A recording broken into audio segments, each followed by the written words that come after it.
फिलिस्तीनियों के ऊपर इतना ज्यादा जुल्म क्यों करता आ रहा है? ऐसा क्या है फिलिस्तीन में? तो आइए दोस्तों, हम आपको यहूदियों का क्या मकसद है बताने की कोशिश करते हैं।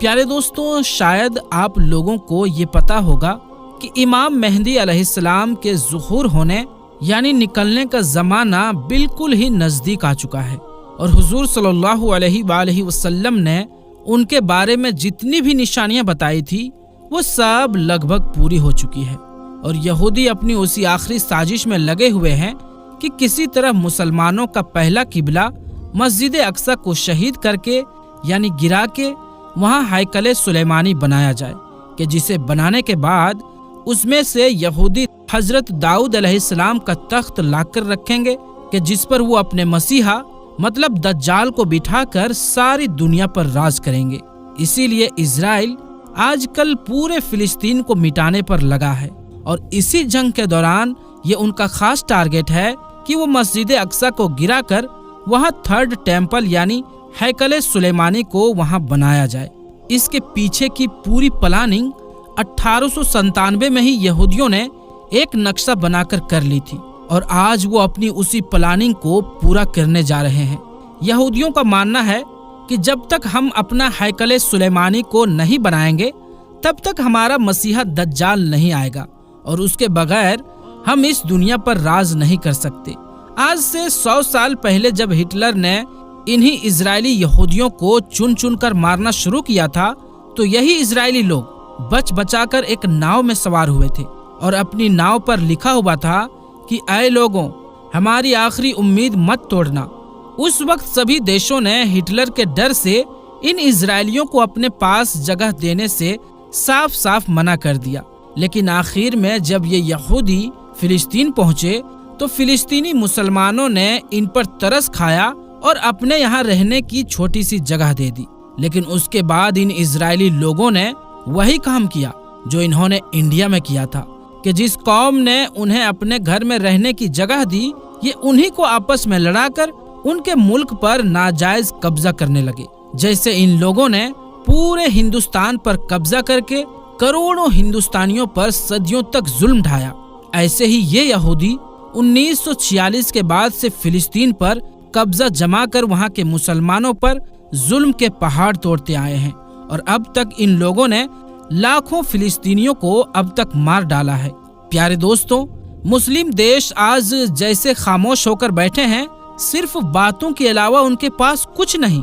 दिन रात ये लोग फिलिस्तीन लोगों का खून बहता हुआ देख रहे हैं, लेकिन कोई उनकी मदद के लिए आगे नहीं बढ़ रहा है। लगता है ऐसे ही हालत आगे भी रहेंगे, यहाँ तक कि इमाम मेहदी अलैहिस्सलाम जाहिर होंगे और फिर वो मुसलमानों की एक बड़ी तादाद यानी भीड़ को लेकर इन यहूदियों से जंग लड़ेंगे। लेकिन जब यहूदियों का मसीहा दज्जाल इमाम मेहदी अलैहिस्सलाम पर जीत हासिल करने की कोशिश करेगा तो अल्लाह ताला हजरत ईसा अलैहिस्सलाम को आसमान से जमीन पर उतारेंगे और फिर वो दज्जाल को पकड़कर कत्ल कर देंगे और उन्हीं की वजह से मुसलमानों की सारी दुनिया पर एक आम हुकूमत होगी। प्यारे दोस्तों, इमाम मेहदी अलैहिस्सलाम के आने का जमाना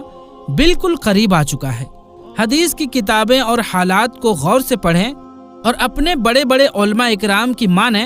तो शायद 3 से 4 साल के अंदर ही इमाम मेहदी अलैहिस्सलाम का ज़ुहूर हो जाएगा। आजकल जो फिलिस्तीन में हालात बनते जा रहे हैं और यहूदी अपना हैकल सुलेमानी बनाने की पूरी तैयारी में लगे हैं, तो अगर उन्होंने हैकल सुलेमानी को बना लिया तो फिर यहूदी लोगों के दावे के मुताबिक दज्जाल का निकलना कुछ दूर नहीं है। अगर दज्जाल निकला तो उसके कुछ ही दिनों के बाद इमाम मेहदी अलैहिस्सलाम भी मुसलमानों के सामने जाहिर हो जाएंगे और फिर एक ऐसी जंग होगी कि जिनके बारे में अल्लाह के रसूल सल्लल्लाहु अलैहि वसल्लम ने फरमाया था कि उस वक्त तुमको हर तरफ लाशें ही लाशें नजर आएंगी। अगर एक मुस्लिम बाप के 100 लड़के होंगे तो उस जंग में 99 लड़के कत्ल कर दिए जाएंगे। एक एक आदमी 50-50 औरतों की अकेले रखवाली करेगा, क्योंकि हर खानदान के बहुत से मर्दों को उस जंग में शहीद कर दिया जाएगा। सिर्फ औरतें ही औरतें बचेंगी,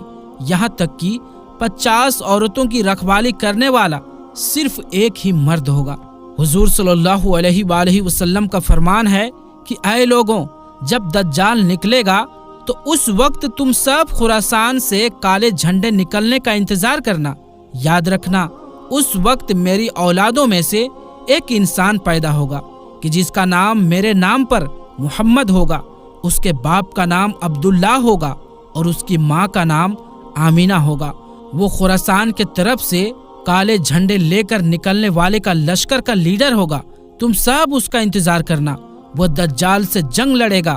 دوستوں، یہ اشارہ امام مہدی علیہ السلام کی طرف ہے۔ امام مہدی علیہ السلام جس وقت دجال سے پہلی جنگ لڑ رہے ہوں گے، اسی وقت حضرت عیسیٰ علیہ السلام 2 فرشتوں کے کندھے پر اپنا ہاتھ رکھ کر دمشق کے جامع مسجد کے ایک مینار پر نازل ہوں گے اور پھر دجال کو ڈھونڈ کر اسے قتل کریں گے۔